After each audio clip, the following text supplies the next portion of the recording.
どうもこんにちは。ものづくり太郎チャンネルのものづくり太郎でございます。本日はですね、ビジネス系の話というか意識が高い系の話になってまして、ビジネスの動態を俯瞰する方法についてですね、お話しさせていただきたいと思っております。そういった意識の高い動画にスポンサードいただいたのが、中世製氷冷蔵株式会社ということで、今動画流れてるかもしれないですが、氷を作ってる会社なんですね。で、社長からご依頼があったんですが、非常に自動化されてるような氷のラインになっておりまして、新卒だったり中途さんを募集されているということでスポンサードをいただいております。題してなぜ技術で勝ってビジネスで負けるのかと。それはですね、まず一般的な考えというか僕の考えでもあるんですが、アンサーを持ってまいりました。それはビジネスで考えないからですね。そして学校で学ばないから、小学校、中学校、高校、大学、もしくは大学院で学んでいくんですが、ほとんど多くの先生がですね、ビジネスを実行してきたものではないんですね。なので、社会に出てですね、30年とか40年とかもしくは50年戦わないといけないのに、十数年間でですね、ビジネスのことを学ばずにですね、皆さん社会に放り出されると。ちなみにドイツであればですね、アーヘン工科大学、例えば ERP とかメスシステムとかプロダクトライフサイクルマネージメントみたいな経営的に使えるようなそのフレームワークをお金を払って学び直せるような大学もあるんですね。なので CEO になったとかですね、現場コントロールしないといけないということで役職が上がるとこそっとそういった大学に行ってドイツであれば学び直しをするんですね。しかし日本ではしないということで、そこに一石を投じる動画になっていると。ビジネスの俯瞰の大切さ、その切り込みの糸口をこの動画で探っていくと。そして皆様にはヒントにしていただきたいと思ってるんですね。ということで、まずは基礎ということで、ビジネスのバリューチェーンを見極めると。このバリューチェーンを見れない担当者がものすごく多いと。基礎中の基礎なんですけど、見れないと。どのように攪拌をすれば効率的なのかと。これはですね、家電を一つ例にとって見ていきたいと思います。当時の家電ビジネスのバリューチェーンでございますが、当時は例えば松下とか東芝ですね、家電を開発して、それをプロダクト生産して、自社の例えばナショナルショップみたいなところでですね、現代で言えばパナショップで販売をするということで、一気通貫のバリューチェーン、すべてが自社で完結すると。つまるところ、このチャンネル販売力ですね、こういったパナショップとか、東芝直営のショップの販売力がそのメーカーの販売力になるということで、ブランド力がものすごく大切でありました。直営店が非常に重要な立ち位置を示していたと。時代は進みまして、一昔前のバリューチェーンはどうなっていたかというと、既存のバリューチェーンに加えて、このような家電量販店というものができると。例えば、ヤマダ電機とか、エディオンとか、上信ですね。その他諸々あると思いますが、このような販売チャンネルが複数になると。つまるところ、量販店が直営店以外でも影響力を持つようになってくるわけですね。そして現代のバリューチェーンといえばですね、ここに対してさらに EC サイトと Amazon や楽天が台頭してくるということで、販売チャンネルが非常に多様化しまして、販売戦略が多様化してくると。ではあなたはどこに営業の軸足を置きますか？例えば直営店なのか、EC サイトを強化するのか、それとも量販店にエネルギーを費やすと。効率的に自社の商品の価格に対して、ビジネスをうまく進めるためには何が重要か。それを考えるとき、こういったバリューチェーンの考え方というものは非常に有効的なんですね。いろんな事例をとってみてですね、このバリューチェーンの大切さを今回訴えていきたいわけでございますが、先週ですね、山形で開催された AI 甲子園というものの審査員を務めさせていただいてですね、審査員といえば東大の助教とかですね、非常にエグゼクティブな方々が参加されておりまして、市長さんとかですね、いらっしゃいました。名刺交換をさせていただいてですね、なんと太郎もこういった審査員として参加させていただくと。AI 技術をですね、高校生のうちから競って、それを審査させていただいたと。ちょっと症状の持ち方が違うんでね、普通こういう風に持つんですけど、こういう風に持ってるということで、非常にダサいんですけども、素晴らしい活動だったんですね。で、ここでも僕思ったんですけど、いくらですね、AI の技術が素晴らしくても、この AI 技術を活用できないとか、利用されなければ全く意味をなさないということで、ビジネス観点を持ってこの AI を使うということが一つ指標になっていたかなというふうに思いますと。そして高校生こそビジネスの片鱗に触れるべきといういうことで、先ほどお伝えしたように卒業後40年はですね、ビジネスで戦う人がほとんどなんですね。もちろんその公務員等は除きますが、多くの人、8割9割はビジネスされるということだと思います。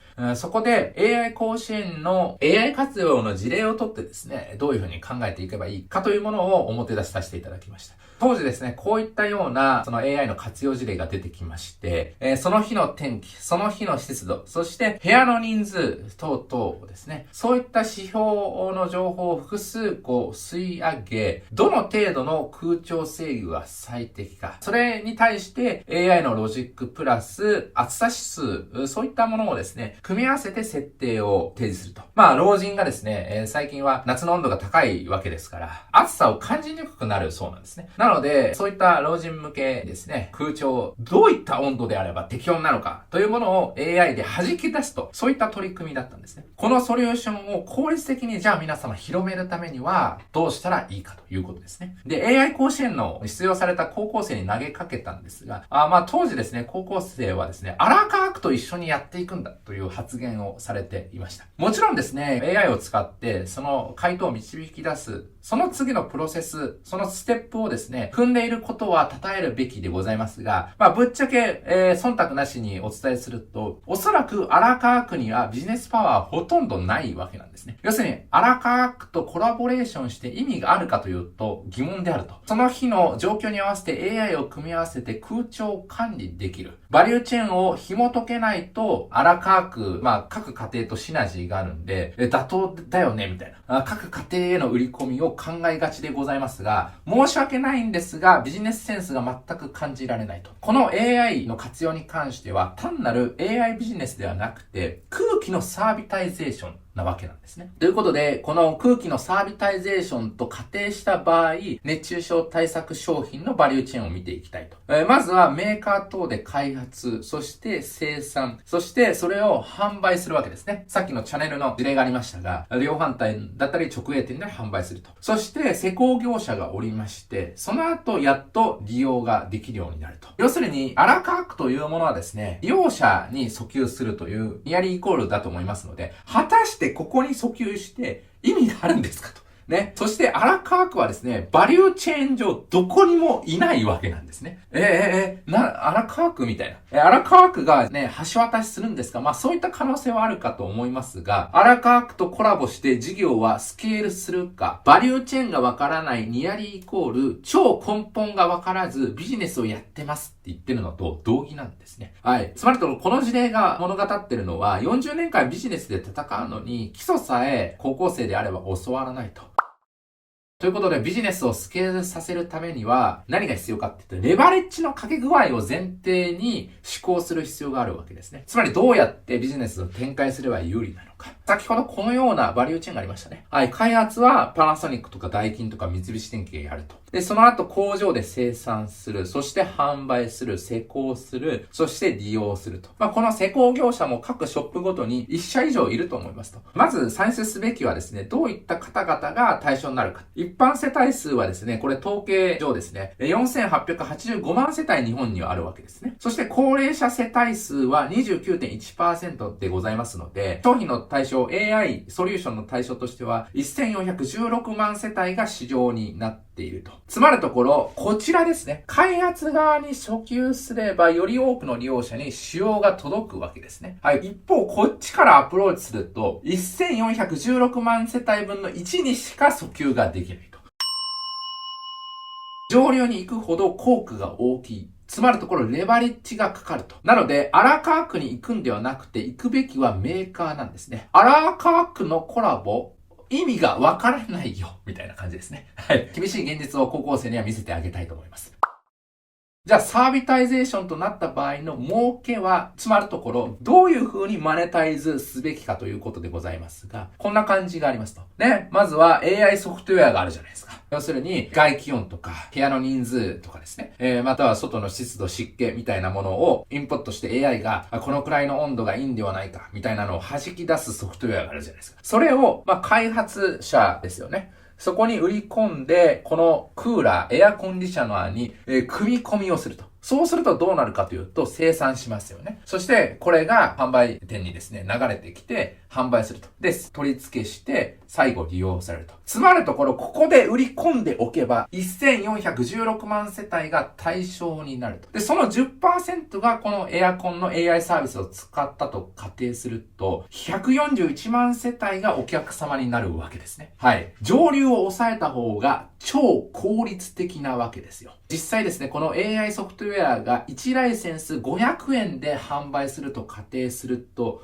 この141万世帯に利用いただくと7億円の売り上げが見込めるわけでございます。しかも毎年クーラーって売れるわけじゃないですか。これ一回この仕組みを作っちゃえば、毎年マネタイズが可能なんですね。要するに毎年数億ですね、チャリンチャリンにお金が落ちてくるわけですよ。つまるところ何が言いたいかというと、バリューチェーンが見えないと戦略の立案ができないと。荒川区とコラボしてます。どうやみたいな感じになるんですけど、いや、ちゃうって。ですね。はい。空調がない空間など、ほぼ皆無なわけですね。いろいろな抱き合わせで提案がメーカーには可能でございますと。例えば、民間もいいんですけども、商業施設とかもね。そうすれば商業施設のエアコンが最適化できればめちゃめちゃ電気代食うわけですよ。ということで、エコになるし、電気代節約できますよね。500円とか1000円ってクソ安くないですかみたいな提案ができるわけです。こういった提案可能ということに高校生や多くの大人たちが全く気がついてないのが日本なんですね。だからビジネスで負けると。技術で勝ったとしてもそれをどういう風に利用していくか、バリューチェーンが見えてないから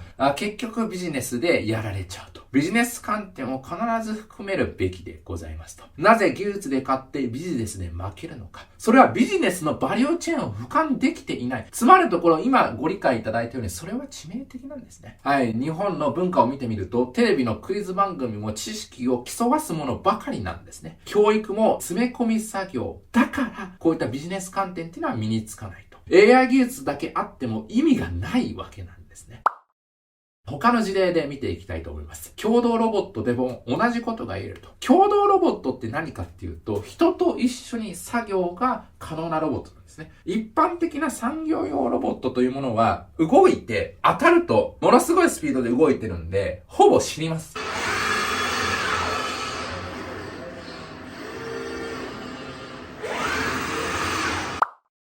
死んだり怪我するんですね。なので、そういった産業ロボットの場合はですね、柵が必要なんですね。当たると危ないんで。しかし、この共同ロボットというものは、そういった安全配慮がされているので、人間と一緒に共同で作業ができます。そういったロボットなんですね。で、この共同ロボットも現場ナイズしないといけないんで、SI や、要するにロボットシステムインテグレーターの方々が施工するとか、そのラインを作ったりすると。そういった方々と話して思ったことがありますと。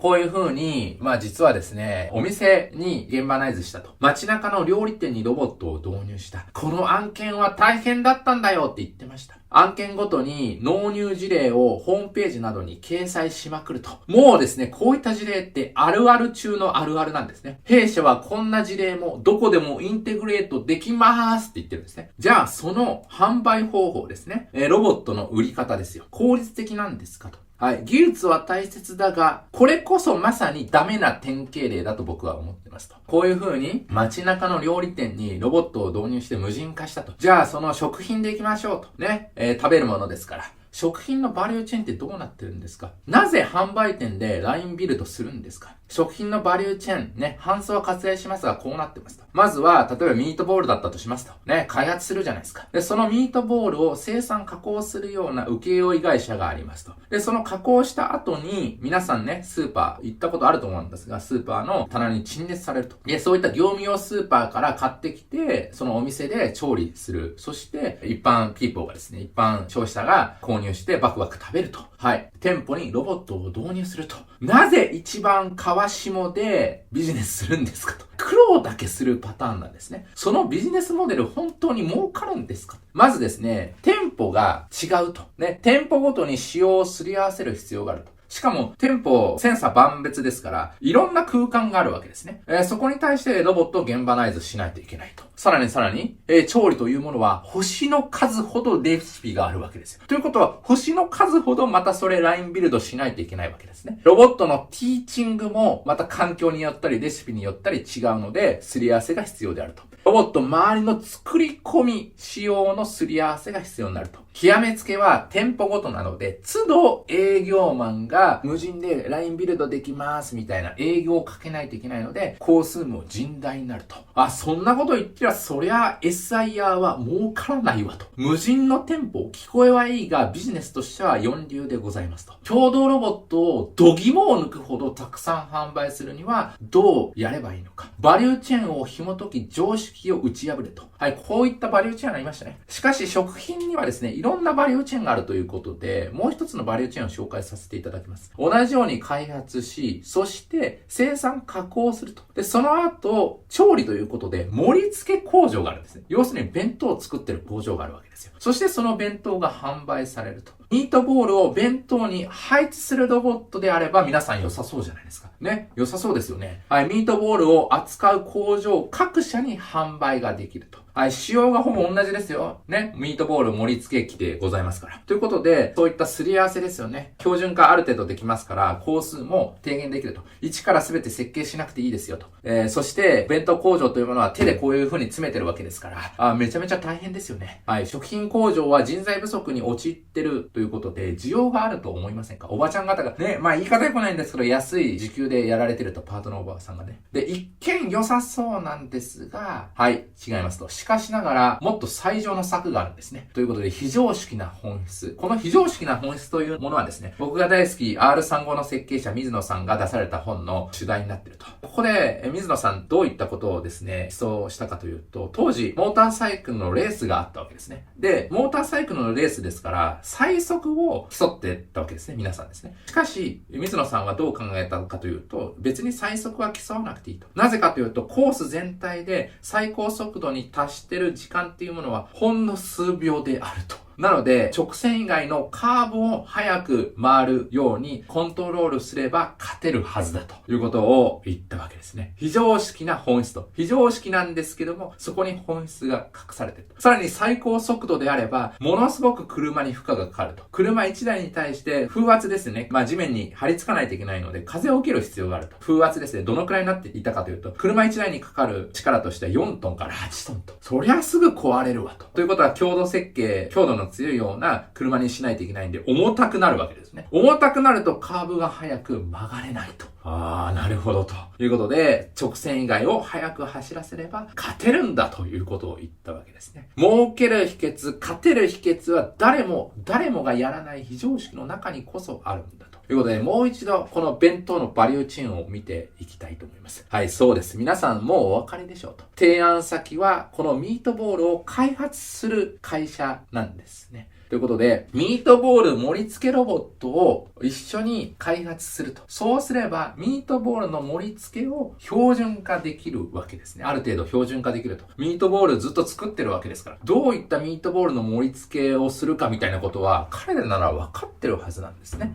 弁当工場は、ミートボールだけでなく、自動化も達成可能と。要するに、ミートボールとその、ミートボール盛り付け機を一緒に、この開発担当者、開発会社に販売をしてもらうと。そうすれば、その食品工場というものはミートボールを仕入れるだけではなくて、ミートボールを盛り付けすることもセットで購入ができるわけですね。そうすることによって自動化も達成が可能だし、稼働は安定するし、人件費も低減するんですね。働く人口が減っていくわけだし、パートさんを雇うっていう風になると、リクルートとかですね、タウンワークとか通じて雇わないといけないんで、そこからもお金取られるわけですよね。しかも雇用が安定してないと。きつい労働ですから。そしてミートボール開発会社はミートボール以外のマネタイズが可能になると。ロボットも売れるし、これをサブスクにすればずっとミートボール以外にもお金が入ってくると。ロボットシステムインテグレーターは決まった仕様の量産が可能ですよね。要するにこうやって提案してくれるわけで、この盛り付け機が標準化されればですね、ずっとそれだけを作ってればいいということで、仕様を一から考えなくていいと。1件あたりのコストも下がるので、さらにこのミートボール自動盛り付け機が販売しやすくなると。卸先の販路がすでにミートボール開発会社にはあるわけですよね。販売してるわけですから。ということで、SIR は営業をただ乗りできると。SIR がわざわざこの盛り付け工場に行かずとも、このミートボール製造会社がですね、勝手に営業を各工場にかけてくれると。勝手にロボットが売れていくわけですね。はい、グローバルで食品製造の展開が可能になると。これミートボール自動盛り付け機ですよみたいなものがあればですね、それグローバルで販売できるわけですね。弁当の需要っていうのはグローバルであるからですね。これ今まで誰もやっていないと。バカ野郎、だから儲かるんですよと。誰もがやってないから、そこに儲ける可能性があるんですね。僕も YouTube 製造業で誰も成功しない。だからやりました。はい、儲かりますってことですね。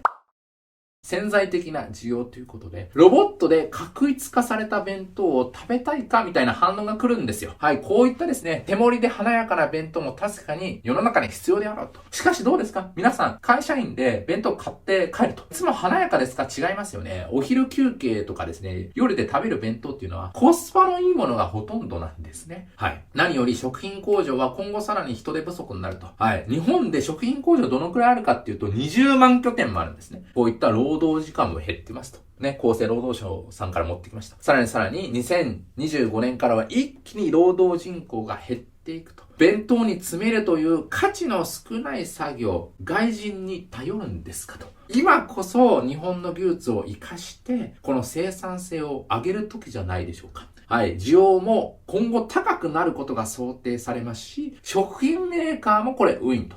で、工場も自動化ができてウィンと。労働者としても単純作業を強いられずにウィンと。そして SI ロボットシステムインテグレーターも勝手にロボット盛り付け機が売れるのでウィンと。そしてユーザーとしても弁当のコストが下がるわけですね。ミートボール自動盛り付け機がですね、量産されれば、その自動化ソリューションっていうのも単価がどんどん下がっていくわけですね。ということは簡単に盛り付けができるようになると。つまるところ、これはですね、3歩よしどころではなくて5歩よしのソリューションなんですね。これがバリューチェーンを紐解ける人のみに許された発想でございますと。みんなバリューチェーンが紐解けないんで、一番川下のところでビジネスやろうとするんですよ。はい。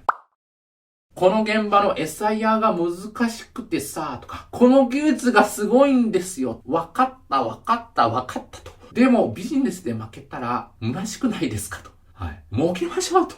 楽に行きましょうと。楽にレバレッジかけましょうと。みんながウィンなところを目指しましょうと。一台一台仕様を合わせて、ロボットシステムインテグレーターの方やりますかね。ミートボールと合わせて販売すると、マネタイズの可能性高いですよ。工場の生産性も上がりますよ。サブスクも可能ですよ。レバレッジもかけれますよ。バリューチェーンそれでも見ませんか？